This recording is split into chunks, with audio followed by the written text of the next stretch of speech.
বিসমিল্লাহির রহমানির রহিম। আসসালামু আলাইকুম। আজকের এই অনলাইন ক্লাসে স্বাগত জানাচ্ছি আমি মোহাম্মদ হুমায়ুন কবির, প্রভাষক, পদার্থবিজ্ঞান বিভাগ, ডিমলা ইসলামিয়া ডিগ্রি কলেজ, ডিমলা, নীলফামারী। আশা করছি শিক্ষার্থী বন্ধুরা তোমরা সবাই ভালো সুস্থ আছো। আলহামদুলিল্লাহ আমিও ভালো সুস্থ আছি। আজকে আমি তোমাদের ভেক্টর অধ্যায়ের ভেক্টর রাশির গুণফল নিয়ে আলোচনা করব।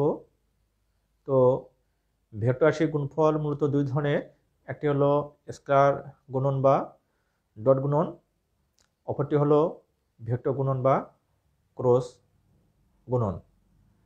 আজকের এই ক্লাসে স্কেলার গুণন বা ডট গুণে আলোচনা করা হবে।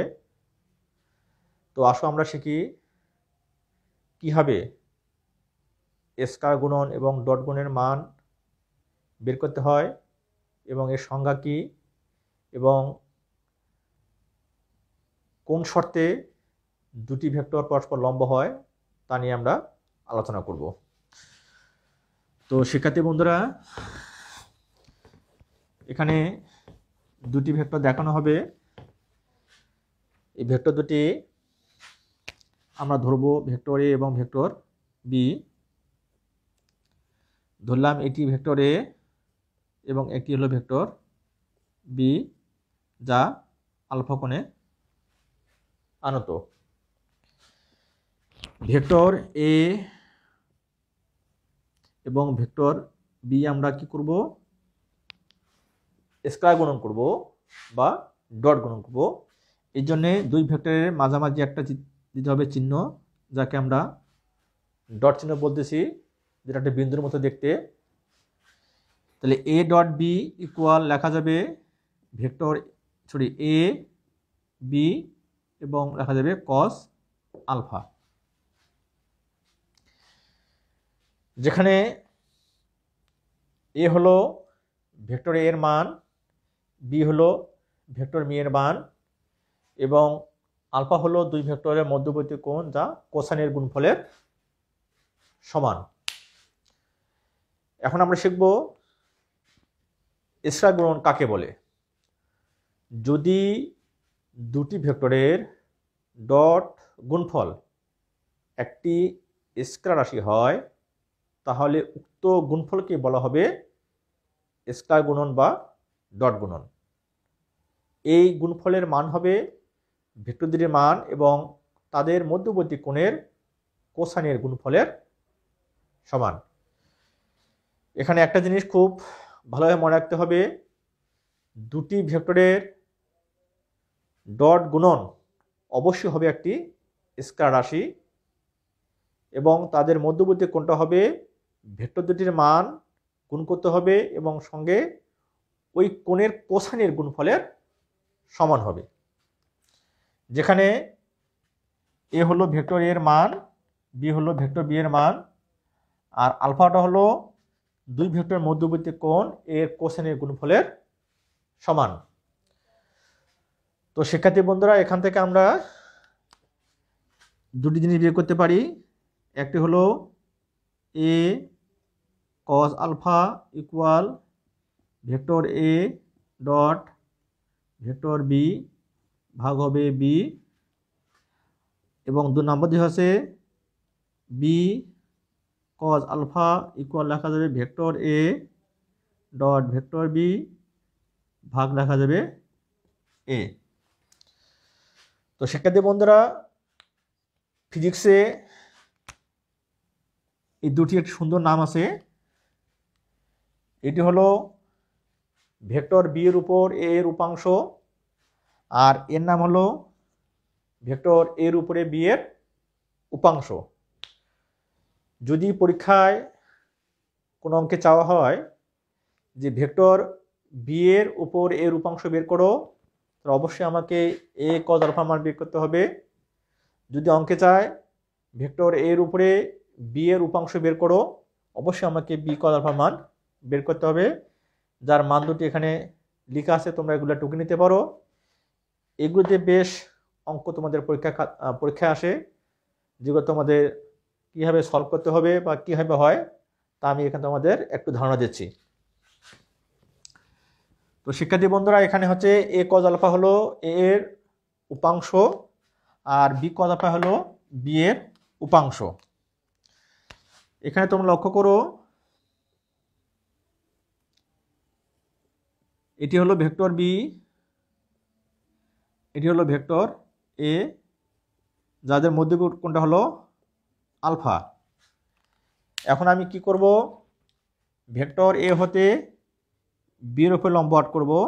এটি হলো লম্ব, এই কোণটা হবে আমার 90 ডিগ্রি। এই 90 কোণের সাপেক্ষে এটি হবে অতিভুজ, আর থিটা কোণের সাপেক্ষে এটি হবে আমার ভূমি। তো এখানে ভেক্টর এ হতে আমরা কিন্তু বি এর উপরে লম্ব অঙ্কন করেছি। তো এইটুকুর মান হবে এ কস আলফা, যা ভেক্টর বি এর উপরে। তো এ কস আলফা হলো এর উপাংশ, যা ভেক্টর বি এর উপরে।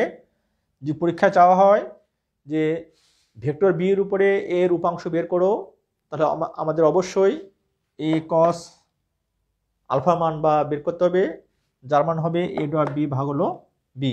অর্থাৎ দুটি ভেক্টর ডট গুণন করে বি এর মান দ্বারা কী করতে হবে, ভাগ করতে হবে। তো শিক্ষার্থী বন্ধুরা আমরা এখন শিখব কীভাবে বি কজ আলফার মান বের করতে হয়।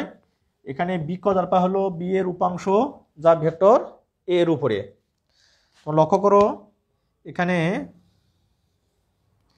এটি হলো ভেক্টর বি এবং এটি হলো ভেক্টর এ, যা পরস্পর আলফা কোণে আনত। এবার ভেক্টর বি হতে এর উপরে আমি একটি লম্ব আট করব। তো যেহেতু এই কোণটি 90 ডিগ্রি, তো এটি হবে আমার অতিভুজ, আলফা কোণের সাপেক্ষে এটি হবে আমার ভূমি, এটি হবে আমার লম্ব। তো যদি আমি এটুকু মান বের করতে চাই, তো এটুকুর মান হবে অবশ্যই বি কস আলফা, যা ভেক্টর এ এর উপরে। সুতরাং যদি কোনো অঙ্কে চাওয়া হয় যে ভেক্টর এর উপরে বি এর উপাংশ বের করো, আমাদের অবশ্যই বি কস আলফা মান বের করতে হবে, যার মান হবে এ ডট বি ভাগ হলো এ। তো শিক্ষার্থী বন্ধুরা আমরা ভেক্টরের ডট গুণন থেকে কীভাবে I dot I, J dot J এবং কে ডট কে ওয়ান হয় তা শেখার চেষ্টা করব। একক আয়তভেক্টর সংজ্ঞা আমরা বই থেকে শিখেছি যে ত্রিমাত্রিক স্থিরাঙ্ক ব্যবস্থায় এক্স অক্ষকে আই দ্বারা, ওই এককে জে দ্বারা এবং জেড এককে কে দ্বারা প্রকাশ করে কে বলা হয় একক আয়তভেক্টর। I dot i equal 1, j dot j equal 1 এবং কে ডট কে ইকুয়াল কী হবে 1। কেমন করে হয়? তো শিক্ষার্থী বন্ধুরা আমরা এখনই শিখলাম যে vector A dot vector B equal A B cos alpha. এখানে ভেক্টর এর পরিবর্তে আমি নেব একটা একক ভেক্টর যার মান আই ডট এই সেই ডট ভেক্টর বি এর বদলে নেব ভেক্টর একক ভেক্টর আই। এখানে এ হলো ভেক্টর এর মান, কিন্তু আই এর মান হবে 1 যেহেতু একক ভেক্টর, বি এর মান হবে 1 কস, যেহেতু আই এবং আই উভয় এককের একক ভেক্টর, যেহেতু দুইটাই একক, অতএব সমান্তরাল বিধায় এদের কোণটা হবে 0 ডিগ্রি, আর কস মান 1 বিধায় 1 হয়। অতএব আই ডট আই ইকুয়াল কী হবে 1। এভাবেই আমরা জে ডট জে এবং কে ডট কে এর মান 1 বের করতে পারি। এখন শিখবো আমরা কেমন করে আই ডট জে ইকুয়াল 0 হয়। Vector A dot vector B সমান কী লেখা যায়, A B cos alpha. Vector এর পরিবর্তে নেব একক vector I dot vector B নেব একক ভেক্টর জে। এখানে আই এর মান হবে 1, জের মান হবে 1 ইন্টু কস, যেহেতু আই হলো এক্স অক্ষের একক ভেক্টর এবং জে হলো ওয়াই অক্ষের একক ভেক্টর, আর এদের কোণটা হবে অবশ্যই 90 ডিগ্রি। এটা এক্স অক্ষ, এটা হলো ওয়াই অক্ষ, যার মান 90 ডিগ্রি। এখানে কোণের মান হবে অবশ্যই 90 ডিগ্রি। কয় 90 মান শূন্য বিধায় সময় মাসটা কী হবে, মানে মানটা হবে শূন্য। অতএব জে ইকুয়াল কি লেখা যাবে, শূন্য। অনুরূপভাবে আমরা বলতে পারি জে ডট কে ইকুয়াল হবে শূন্য এবং কে ডট আই ইকুয়াল হবে শূন্য। শিক্ষার্থী বন্ধুরা, আবার দুটি ভেক্টর পরস্পর লম্ব হওয়ার শর্ত একটা আছে তোমাদের বইয়ে, যে দুটি ভেক্টর পরস্পর লম্ব হওয়ার শর্ত হলো যদি এদের ডট গুণফলটা কি হয়, শূন্য হয়। যদি কোনো ভেক্টরের ডট গুণফলের মান শূন্য হয় তাহলে বুঝতে হবে ভেক্টর দুটি পরস্পর লম্ব। তোমরা লক্ষ্য করো, এখানে দুটি ভেক্টর পরস্পর সমকোণে অবস্থিত। ধরলাম এখানে ভেক্টর পি এবং ভেক্টর কিউ পরস্পর সমকোণে অবস্থিত। আমরা কি লিখতে পারি, P dot Q equal P Q cos 90 degree. যেহেতু কস 90 মান শূন্য, অতএব বলা যাবে vector P dot vector Q equal হবে শূন্য। তাহলে একটা জিনিস খুব ভালো করে মনে রাখতে হবে, যদি দুটি ভেক্টরের ডট গুণফলের মান শূন্য হয় তাহলে অবশ্যই ভেক্টর দুটি পরস্পর কী হবে, লম্ব হবে। তো শিক্ষার্থী বন্ধুরা, আজকে আমরা মোটামুটি ভেক্টর রাশির গুণফলের যে প্রথম স্কেলার বা ডট গুণফল নিয়ে আলোচনা করেছি। আমরা আগামী ক্লাসে ভেক্টর গুণন বা ক্রস গুণফল নিয়ে আলোচনা করব। আজকে এই পর্যন্তই। তোমরা সবাই ভালো থাকো, সুস্থ থাকো। আল্লাহ হাফেজ।